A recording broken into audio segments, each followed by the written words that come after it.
যেভাবেই হোক আমাকে এখান থেকে বেরোতেই হবে। ওখানে নিশ্চয়ই পাহারায় লোক রেখে গেছে। না না, ওদিক দিয়ে বেরোনো যাবে না। আর কোনো রাস্তা নেই কোথাও? ওই জঘন্য লোকটা আমার গতিবিধির উপর হয়তো নজর রাখছে। হয়তো কেন, নিশ্চয়ই রাখছে। আর এ নিয়ে আমার কোনো সন্দেহ নেই। তার মানে এই ঘরে কি কোথাও ক্যামেরা লাগানো আছে? কিন্তু কই, খুঁজে বের কর। ওই তো,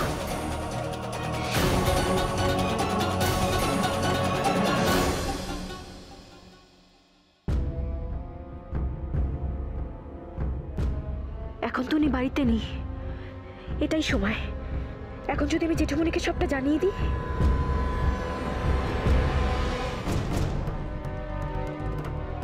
জেঠুমনি। কি ব্যাপার বৌরানী, কিছু বলবে? হ্যাঁ জেঠুমনি, একটা কথা বলার আছে তোমায়। হ্যাঁ বলো না, কি বলবে?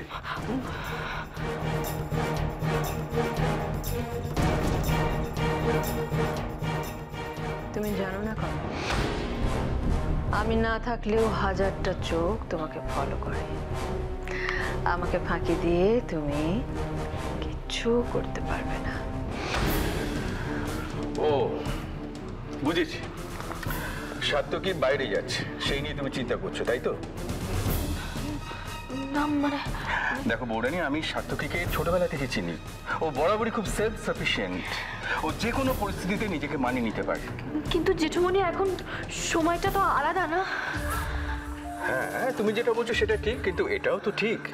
দেখো, মানুষ যেমন একবার সাঁতার শিখলে কোনোদিন জীবনে ভোলে না, তেমনি কিছু কিছু গুণ মানুষের মধ্যে যখন একবার গড়ে ওঠে সেটাও কিন্তু তাকে ছেড়ে যায় না। এভাবে আমি কিছুই বুঝে উঠতে পারবো না জেঠুমনিকে, কিন্তু যে করেই হোক ওনার কথাটা বলতেই হবে। যেরকম তুমি বেরোনোর সঙ্গে সঙ্গে আমি জানতে পেরে গেলাম, ঠিক সেরকম আমার একটা ইশারায় ওদিকে সাত্তকীর। না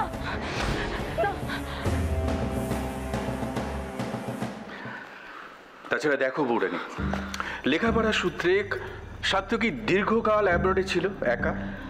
তাছাড়া খুব স্মার্ট, বুদ্ধিমান। তুমি মিছে মিছে ওকে নিয়ে এত চিন্তা করছো। আমি জানি জেঠুমনি, কিন্তু আমার ভয়টা অন্য জায়গায়।